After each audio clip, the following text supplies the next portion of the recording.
माध्यम तो हो सकते हैं, भक्ति नहीं। अपना पूरा ध्यान उस प्रभु के प्रति अर्पित कर सको। संसार के कार्य भी चलते रहे, अपनी जिम्मेदारियों से पीछे नहीं हटना और साथ ही प्रभु के रंग में रंगे रहो। प्रभु के रंग में रंगे रहो। अपनी लो उस परमात्मा से लगा कर रखो। वही भक्ति प्रवान चढ़ती है। इतना गहरा समर्पण उस प्रभु के प्रति कि जैसा वह रखे और हम रह जाए।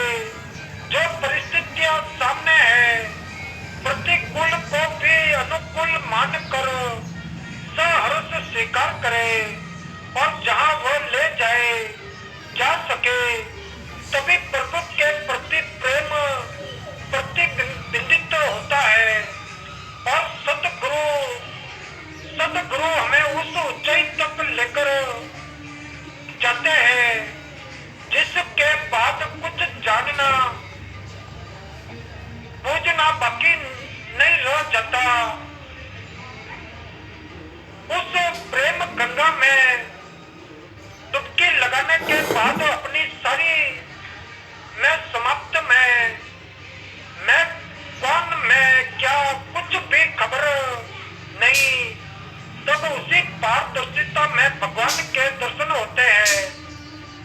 मीरा जी जैसा शुद्ध हृदय चाहिए और सूरदास जैसी पवित्र भावना, पुकारो उसे वह अवश्य आएगा, क्योंकि भगवान तो भावना के भूखे होते हैं।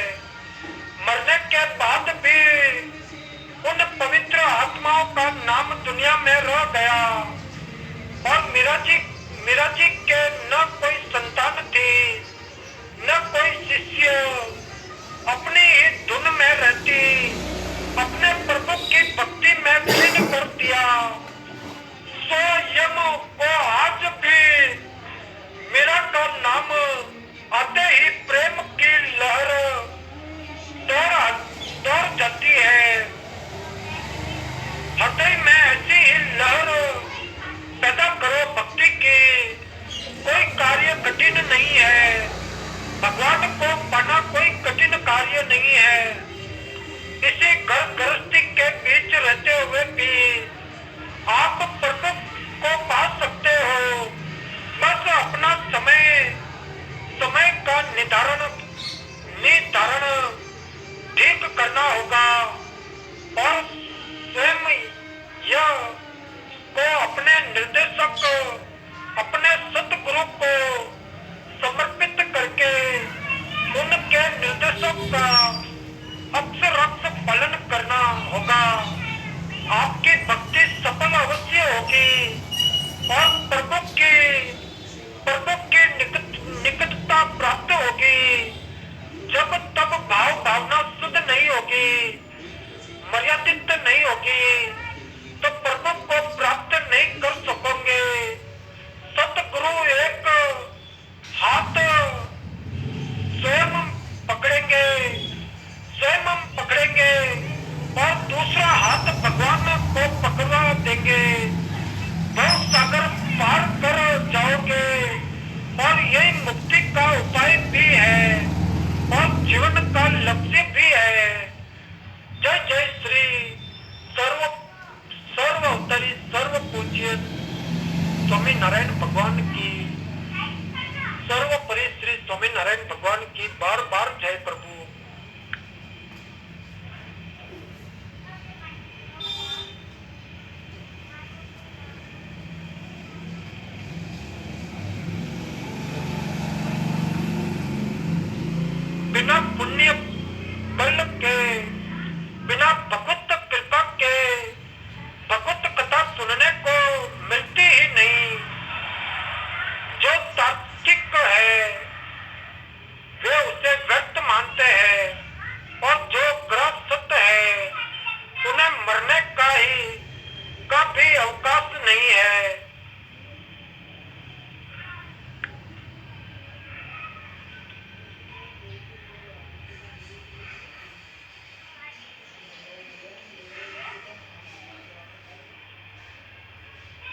नारद भगवान शंकर जी, सनंत कुमार, कपिल देव, स्वयं भू मनु प्रहलाद, जनक, भीष्म पितामह, बलि, सुखदेव जी और मैं, तो इस जगत में जीवों के लिए बस यही सबसे बड़ा कर्तव्य परम धर्म है कि वे नाम कीर्तन आदि उपायों से भगवान के चरणों में भक्ति भाव प्राप्त कर ले।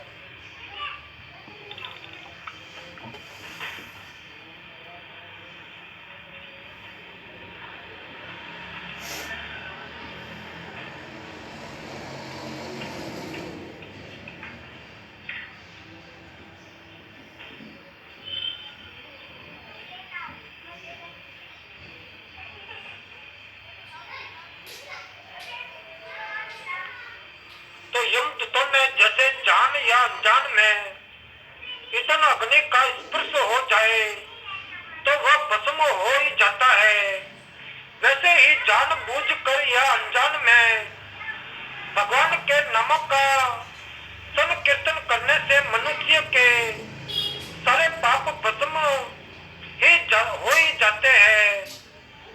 जैसे कोई परम शक्तिशाली अमृत को उसका गुण न जानकर अनजान में पी ले तो भी वह अवश्य ही पीने वाले को अमर बना देगा, वैसे ही अनजान में उच्चारण करने पर भी भगवान अपना फल देकर ही रहता है।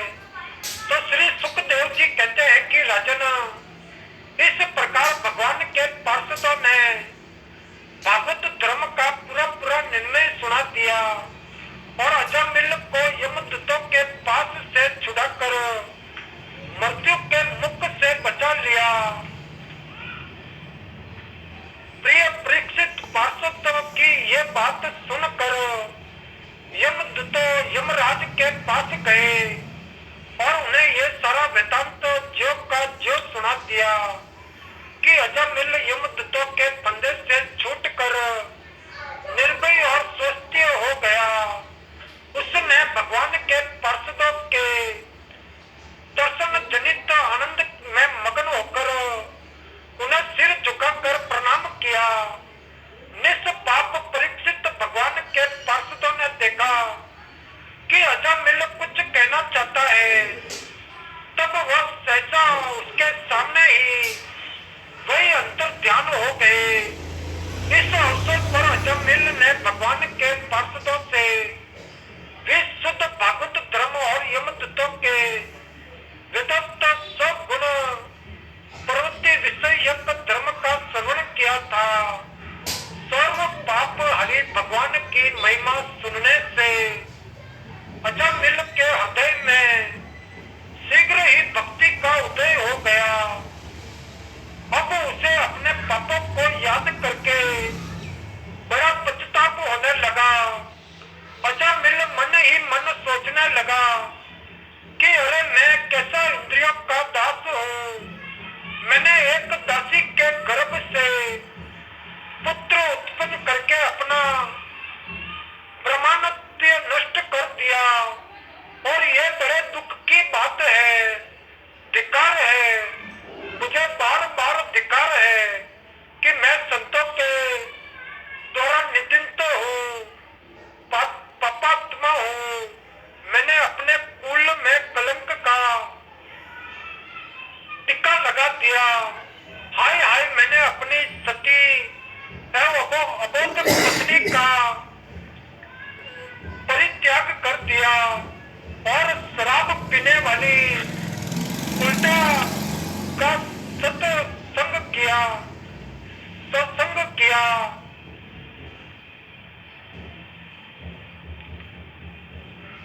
हाय हाय, मैंने अपनी सती एवं अबोध पत्नी का परित्याग कर दिया और शराब पीने वाली उल्टा का संग किया। मैं कितना नीच हूँ और मेरे माँ बाप बूढ़े और तपस्वी थे और वे सर्वथा असहाय थे। उनकी सेवा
नहीं आते।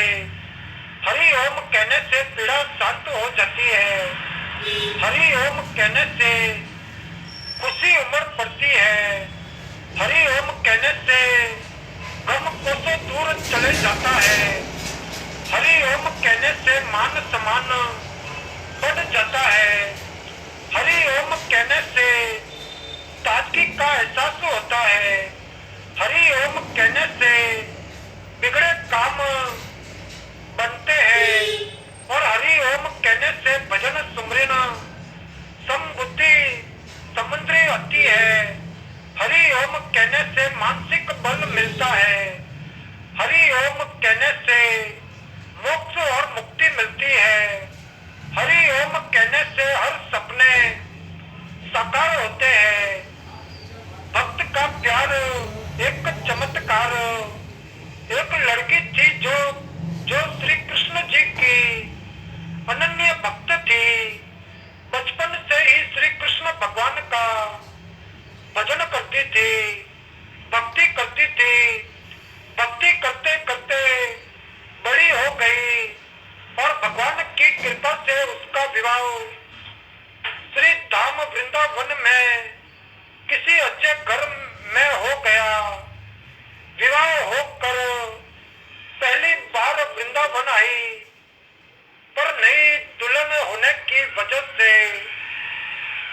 वह कहीं जा न सकी और मायके चली गई। और वह दिन भी आया जब उसका पति उसे लेने उसके मायके आया। अपने पति के साथ फिर वृंदावन पहुंच गई। पहुंचते पहुंचते उसे शाम हो गई। पति वृंदावन में यमुना किनारे रुक कर कहने लगा, देखो शाम का समय है और मैं यमुना जी में स्नान करके अभी आता हूँ। तुम इस पेड़ के नीचे बैठ जाओ और सामान की देख रेख करना। मैं थोड़े ही समय में आ जाऊंगा। और यही सामने ही हूँ। कुछ लगे तो मुझे आवाज दे देना। इतना कहकर पति गया और वह लड़की बैठ गई। अब एक हाथ लंबा घूंघट निकाल रखा है, क्योंकि गांव है, ससुराल है। और वही बैठ कर मन ही मन विचार करने लगी कि देखो बाके बिहारी जी की कितनी कृपा है कि उन्हें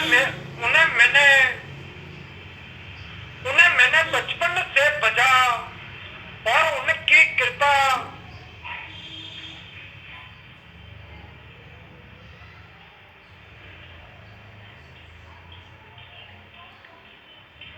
जय स्वामीनारायण प्रभु, जय स्वामीनारायण।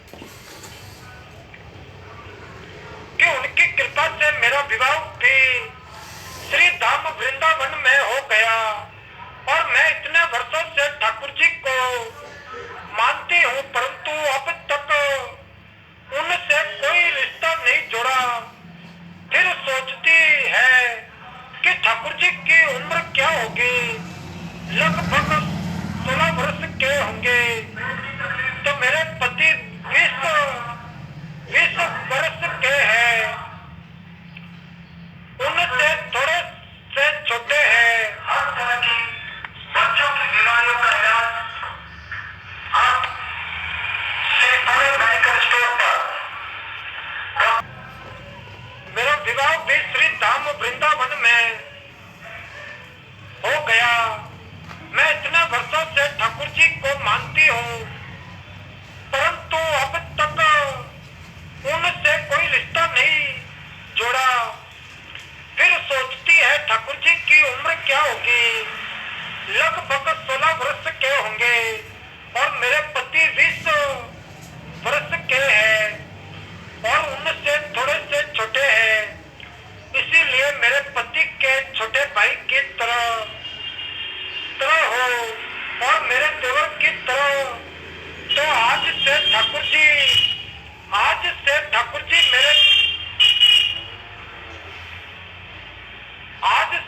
जी मेरे देवर हो गए हुए।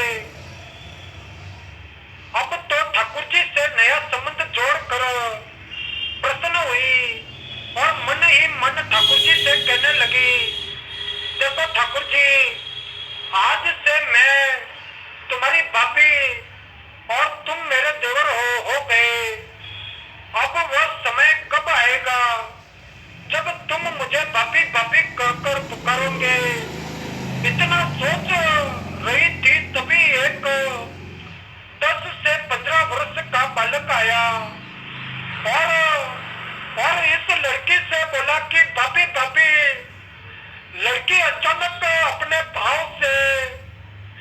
अपने भाव से बाहर आई और सोचने लगी कि वृंदावन में तो नहीं आई हूँ और ये बापी कर कौन बुला रहा है। नहीं थी इसीलिए घूंघट उठाकर नहीं देखा कि गांव के किसी बड़े बुड्ढे ने देख लिया तो बड़ी बदनामी होगी। अब बालक बार बार कहता पर वो उत्तर नहीं देती। बालक पास आया और बोला, नेक अपना चेहरा तो दिखाए दे। ये सुनकर वो और कस कर घूंघट पकड़ कर बैठ गई। फिर उस बालक ने जबरदस्ती घूंघट उठाकर देख लिया। थोड़ी देर में उसका पति आ गया। उसने सारी बात अपने पति से कही तो पति ने कहा कि